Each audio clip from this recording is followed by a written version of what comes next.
नमस्कार, मैं जनप्रता शिवम गौतम। और जिस तरीके से महाराष्ट्र सरकार काम करती है, महाराष्ट्र की पुलिस काम करती है, उसको लेकर बार बार उसे आलोचनाओं का सामना करना पड़ता है। उसके बावजूद न वो कोर्ट का सम्मान करती है और ना ही कानूनों का। इसका सबूत एक बार फिर से महाराष्ट्र सरकार की ओर से महाराष्ट्र पुलिस की तरफ से दे दिया गया है।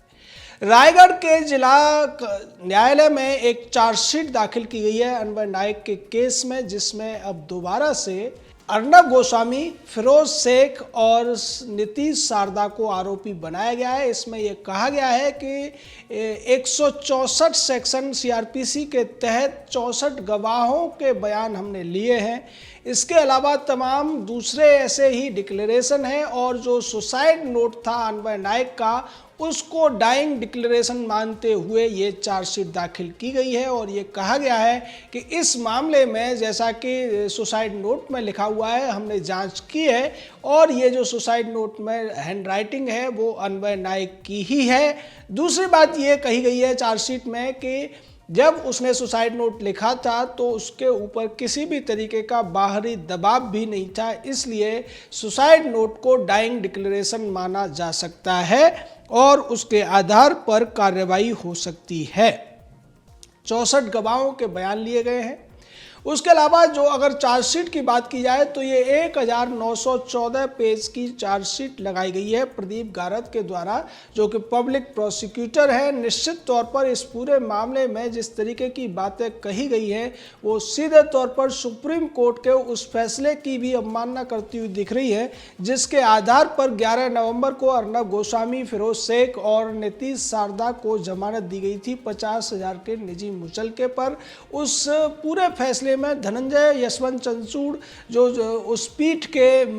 अध्यक्ष थे, उन्होंने स्पष्ट तौर पर कहा था कि इस पूरे मामले में जो एफआईआर है या जो दूसरे तथ्य हैं उनका प्राइमे फेसी तौर पर अध्ययन करने के बाद ये कहा जा सकता है कि इस मामले में 306 का मामला नहीं बनता है, यानी कि अबेटमेंट टू सुसाइड का मामला नहीं बनता है और इसलिए इन तीनों आरोपियों को 306 के तहत जेल में नहीं डाला जा सकता है। अब आप सोच सकते हैं कि सुप्रीम कोर्ट के वरिष्ठ जज धनंजय भाई चंद्रचूड़ ये बात कह रहे हैं, उनके साथ में इंदिरा बनर्जी भी हैं, वो भी इस बात को कह रहे हैं। ये कोई मामूली बात नहीं है। वो कानून के जानकार हैं, न्यायाधीश के तौर पर लंबे समय से काम कर रहे हैं, वकील के तौर पर भी लंबे समय तक काम कर चुके हैं, हाई कोर्ट के जज के तौर पर भी वो काम कर चुके हैं। उसके बावजूद उनकी बात को नज़रअंदाज करने की हिम्मत अगर किसी ने की है तो महाराष्ट्र के गृह मंत्री अनिल देशमुख ने की है, उद्धव ठाकरे ने की है और रायगढ़ की पुलिस ने की है। ये जो पूरा मामला है 2018 का है। 2018 में अन्वय नायक आत्महत्या कर लेता है, लेकिन आत्महत्या के साथ साथ उसकी मां भी मृत पाई जाती है और ये कयास लगाए जाते हैं कि उसकी मां का पहले गला दबाया गया। तो यहाँ पर यह सवाल उठता है कि क्या अन्वय नायक ने अपनी मां का गला दबाया था? और इस मामले में दोनों को आत्महत्या कहकर महाराष्ट्र पुलिस ने केस को शुरू किया था। बाद में इस केस में एक सुसाइड नोट सामने आता है और उस सुसाइड नोट में 3 कंपनियों के नाम होते हैं। जो एक कंपनी रिपब्लिक भारत की होती है, रिपब्लिक टीवी होती है, जिसके मालिक अर्नब गोस्वामी है। यहाँ पर अर्नब गोस्वामी को आरोपी बनाया जाता है। दूसरी कंपनी फिरोज शेख की होती है, जिसके ऊपर अन्वय नायक का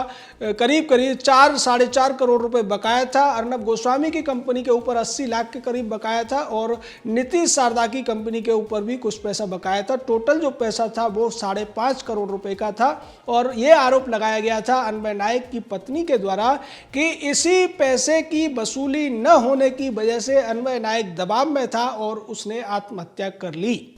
लेकिन जहाँ तक कानून का सवाल है, 306 का जो सेक्शन है, इसको अट्रैक्ट करने के लिए कई सारी प्रोविजंस होने चाहिए, कई सारी कंडीशंस हैं। इसमें सीधे तौर पर बहस हुई थी सुप्रीम कोर्ट में, तब भी ये बातें उठी थी। तमाम बड़े बड़े क्रिमिनल लॉयर्स ने इस बात को साबित करने की कोशिश की थी कि 306 को अट्रैक्ट करने के लिए जिन कंडीशंस की ज़रूरत होती है, जिन जो डायरेक्ट प्रपोजिशंस होने चाहिए, वो इस केस में कहीं भी नहीं मिलते हैं। पॉजिटिवनेस भी कहीं नहीं मिलती है और जो आरोपी हैं उनका कभी भी सीधे तौर पर सामना नहीं हुआ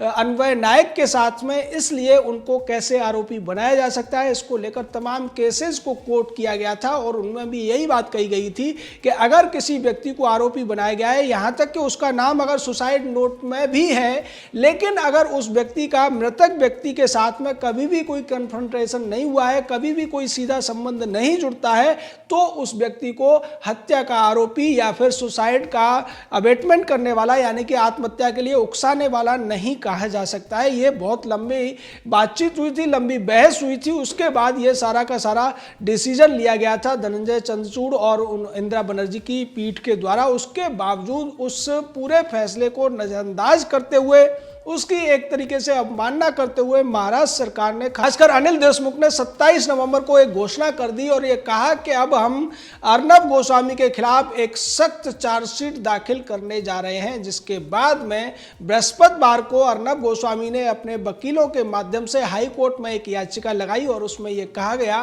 कि जो चार्जशीट लगाने की प्रक्रिया महाराष्ट्र पुलिस के द्वारा, महाराष्ट्र गृह मंत्रालय के द्वारा चल रही है, उस पर रोक लगाई जाए और अगर इसमें जांच की जरूरत है ही तो फिर इस पूरे मामले की जांच सीबीआई को दे दी जाए। लेकिन महाराष्ट्र सरकार इस मामले के हाई कोर्ट में पेंडिंग होने के बावजूद इस मामले में 1914 पेज की एक चार्जशीट लगवा देती है। इसका सीधा मतलब है कि वो अभी भी अर्नब गोस्वामी को निशाना बनाना चाहते हैं। अर्नब गोस्वामी के साथ साथ इस पूरे केस में फिरोज शेख और नीतीश शारदा को भी जिस तरीके से निशाना बनाया जा रहा है, उसके तर्क उनके वकीलों ने सुप्रीम कोर्ट में भी दिए थे। और यहाँ एक बात उठाई गई थी कि इन तीनों व्यक्तियों के खिलाफ आपराधिक साजिश का मामला भी बनाया गया है, जबकि ये तीनों व्यक्ति कभी भी फिजिकल तौर पर, व्यक्तिगत तौर पर एक दूसरे से नहीं मिले हैं। कभी भी इन लोगों ने अन्वय नायक की मृत्यु से पहले एक बार भी टेलीफोन पर भी बात नहीं की,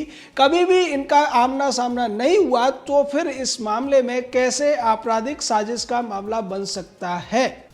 यानी यहाँ जो जो सेक्शंस लगाए गए हैं, जिस जिस तरीके से लगाए गए हैं, वो सीधे तौर पर आधारहीन है। अगर कानून की भाषा में कहा जाए तो प्राइमा फेसिली ये गलत है कि इन लोगों के खिलाफ पहले तो 306 लगाया गया और बाद में आपराधिक साजिश के लिए सेक्शन 34 भी लगा दिया। सीधे तौर पर यह गलत है क्योंकि इन तीनों व्यक्तियों ने कभी आपस में बात भी नहीं की और इनके इंटेंशन भी एक नहीं थे। उस हालत में ये पूरी की पूरी एफआईआर गलत थी। पूरी की पूरी जांच में यही सामने आया था कि इन तीनों व्यक्तियों ने कभी भी अन्वय नायक के साथ कोई अभद्रता नहीं की, कोई धमकी नहीं दी, किसी तरीके से दबाव नहीं डाला। अन्वय नायक के साथ में बिजनेस इनका रिलेशन था और इस बात को सुप्रीम कोर्ट ने भी माना था कि अगर बिजनेस रिलेशन होने की वजह से, किसी व्यक्ति की लेनदारियां होने की वजह से अगर कोई व्यक्ति लेनदारियों के दबाव में, कर्ज के दबाव में आत्महत्या करता है तो उन सभी व्यक्तियों को आरोपी नहीं बनाया जा सकता, उन्हें अपराधी नहीं साबित किया जा सकता जिन लोगों के ऊपर लेनदारियां हैं। अगर ऐसा होता है तो ज़्यादातर बिजनेसमैन जेल में चले जाएंगे क्योंकि किसी न किसी की लेनदारी किसी न किसी के ऊपर है। और हर व्यक्ति अगर इसी तरीके से सुसाइड नोट में उन सभी का नाम मेंशन कर देगा तो कई बैंक मैनेजर्स भी अंदर जा सकते हैं। या फिर इसको तर्क देते हुए एक बात कही गई थी नीतीश शारदा के वकील के द्वारा कि जज महोदय, अगर कोई व्यक्ति किसी हाई कोर्ट में केस लगाता है, उसको जमानत नहीं दी जाती है और जमानत न दे जाने की वजह से वो आत्महत्या कर लेता है, तो क्या उस जज के ऊपर यह केस चलेगा कि उसने जमानत नहीं दी इसलिए उस व्यक्ति ने आत्महत्या कर ली?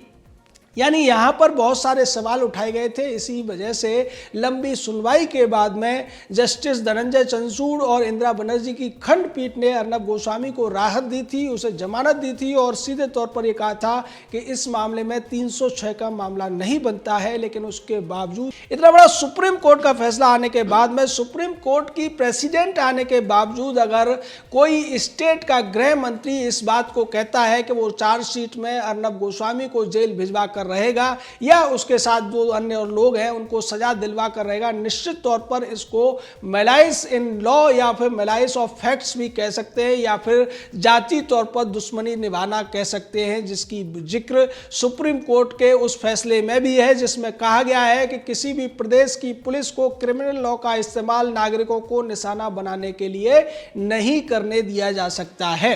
दूसरी दिलचस्प बात इस पूरे मामले में यह है कि इस मामले में एक याचिका हाई कोर्ट में पेंडिंग है जिसमें 10 तारीख को सुनवाई होनी है, लेकिन उससे पहले कितनी त्वरित गति दिखाई महाराष्ट्र सरकार ने और खासकर अनिल देशमुख ने, उद्धव ठाकरे ने, और इसके पीछे पूरी की पूरी साजिश का भी एक पर्दाफाश होता हुआ दिख रहा है, क्योंकि बार बार अन्वय नायक की जो बेटी है वो अनिल देशमुख के साथ मिलती है, अन्वय नायक की जो पत्नी है वो बार बार शरद पवार के साथ में मिलती है, अन्वय नायक के परिवार के साथ में उद्धव ठाकरे की पत्नी का जमीनी सौदा होता है। ये सारी चीज़ें भी ध्यान में रखने की जरूरत है कि इस सब के पीछे कहीं ना कहीं शरद पवार और उद्धव ठाकरे मिलकर अन्वय नायक के परिवार के साथ एक बड़ी साजिश रचते हुए दिखाई दे रहे हैं, जिससे कि अर्नब गोस्वामी के चैनल को बंद कराया जा सके, उस पर दबाव बनाया जा सके। और यही वजह रही कि 4 नवंबर को अर्नब गोस्वामी को उसके घर से उठा लिया गया था। बाद में हाई कोर्ट में याचिका लगाई गई थी, हाई कोर्ट ने उस पर फैसला नहीं दिया था, लेकिन हाई कोर्ट पर फैसला न होने की वजह से जब अर्नब गोस्वामी सुप्रीम कोर्ट पहुंचे, सुप्रीम कोर्ट ने उनको जमानत देते हुए जमानत के साथ साथ कई सारी ऐसी बातें कही थी जो देश के तमाम हाई कोर्ट्स और जिला न्यायालयों के लिए एक नज़ीर के तौर पर आने वाले समय में काम करेंगी। सुप्रीम कोर्ट के जजों ने कहा था कि जिस तरीके से यहाँ पर व्यक्तिगत स्वतंत्रता के अधिकार का हनन किया गया है राज्य सरकार के द्वारा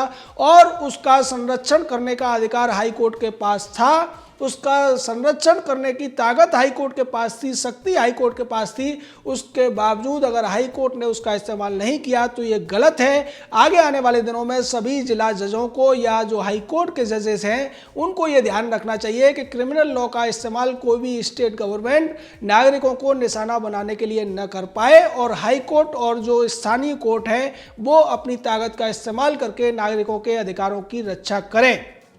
क्योंकि पूरे देश में इतनी बड़ी पॉपुलेशन है, सभी लोगों के पास इतने संसाधन नहीं है कि वो सुप्रीम कोर्ट पहुंच सकें और सुप्रीम कोर्ट में अपने याचिका लगा सकें व्यक्तिगत सुरक्षा के लिए, व्यक्तिगत स्वतंत्रता के लिए। इसलिए स्थानीय कोर्ट को ये समझ लेना चाहिए कि अगर मामले में कहीं भी डाउट है, कहीं भी ऐसा लगता है कि व्यक्तिगत अधिकारों का हनन हो रहा है, पुलिस अपने क्रिमिनल लॉ के माध्यम से उनको दबाने की कोशिश कर रही है, तो ये